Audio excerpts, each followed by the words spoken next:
Bismillahirrahmanirrahim. Assalamualaikum warahmatullahi wabarakatuh. Allahumma salli ala Muhammad wa ala ali Muhammad. Baik, mari kita teruskan untuk pelajaran yang baru dalam sirah tahun 4. Baik, untuk tajuk kali ini, dakwah secara rahsia.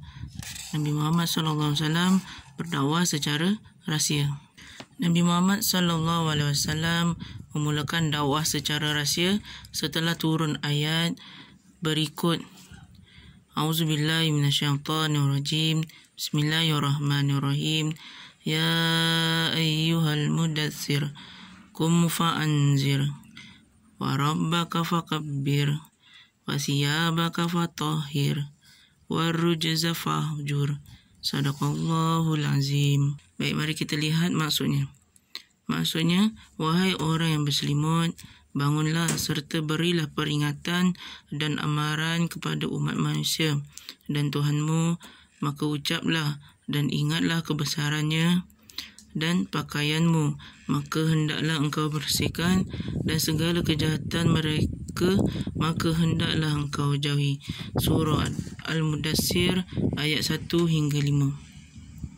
Baik, setelah turunnya ayat surah Al-Mudaththir, Allah telah meminta dan menyuruh Nabi Muhammad SAW untuk berdakwah secara rahsia. Sebelum ini, untuk tajuk yang sebelum ini, Nabi Muhammad SAW telah menerima wahyu yang pertama di Gua Hira yang disampaikan melalui Malaikat Jibril. Okey, baik, sekarang untuk tajuk ini, Nabi Muhammad SAW, Allah SWT telah menyuruh Nabi Muhammad untuk berdakwah secara rahsia. Okay. Nabi Muhammad SAW memulakan dakwah secara rahsia supaya orang ramai tidak terkejut dan sesuatu yang baharu yang mereka tidak pernah dengar dan amali sebelum ini. Maksud di sini, kenapa dikatakan supaya orang ramai tidak terkejut?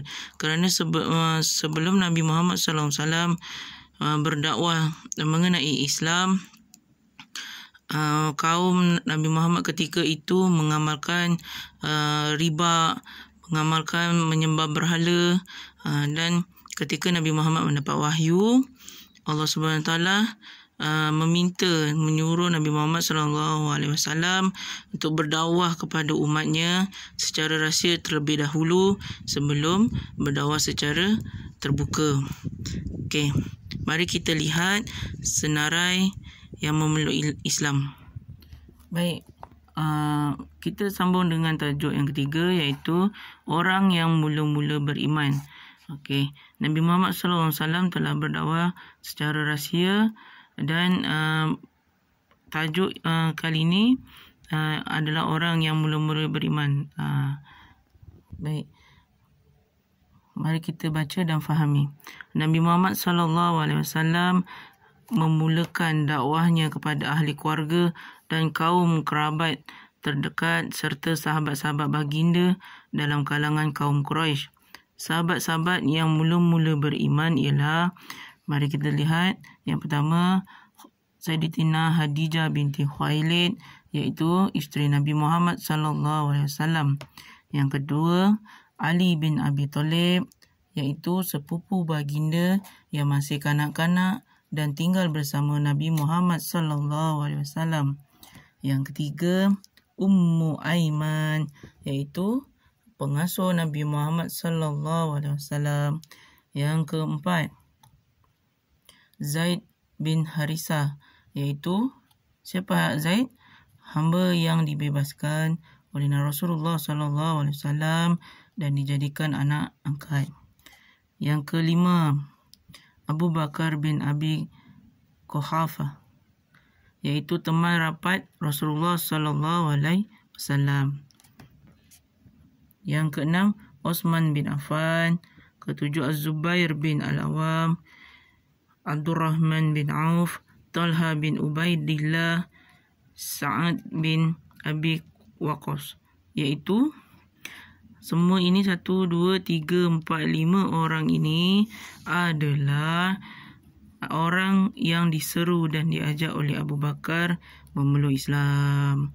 Baik, yang sebelah atas ni 1, 2, 3, 4, 5 orang ini Nabi Muhammad yang mengajak mereka untuk memeluk Islam dan mereka pun beriman. Tetapi yang bawah ini sahabat-sahabat Rasulullah yang lain ini diajak oleh Abu Bakar untuk memeluk Islam. Baik. Mari kita lihat berapa lama Rasulullah SAW berdakwah secara rahsia.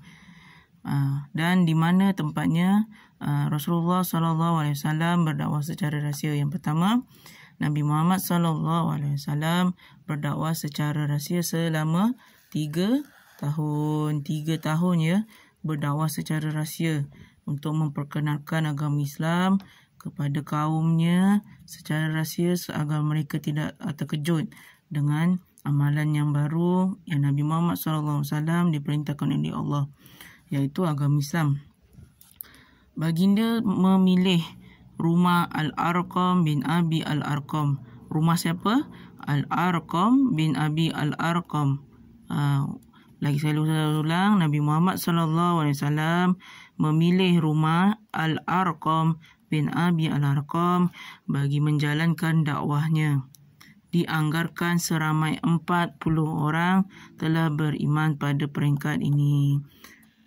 Berdakwah secara rahsia telah mengangkat dan dianggarkan 40 orang telah beriman pada peringkat ini. Okey, baik, itu saja untuk hari ini. Mari kita, sebelum habis, mari kita lihat penghayatan untuk kita bersama. Baik, sebagai penutup untuk hari ini, mari kita menghayatinya bersama-sama, iaitu hendaklah menyeru kebaikan kepada diri sendiri, keluarga, kemudian kepada orang lain. Baik, sebelum kita tahu kita ni tidak berapa baik, banyak kekurangan, tetapi marilah kita berusaha untuk menjadi seorang hamba Allah yang makin baik, setiap hari menjadi seorang hamba Allah yang baik untuk diri kita, untuk keluarga dan kemudian untuk orang lain. Kita mengajak semua orang berbuat baik, bermula daripada diri kita, kemudian kita mengajak keluarga kita pula untuk berbuat baik, kemudian kita ajak lagi orang lain. Semoga dengan keajakan kita untuk menyeru mereka menjadi seorang yang baik, kita mendapat pahala daripada Allah SWT dan kita dilindungi daripada segala bahaya. Baik, itu saja daripada Ustazah. Jumpa lagi. Assalamualaikum warahmatullahi wabarakatuh.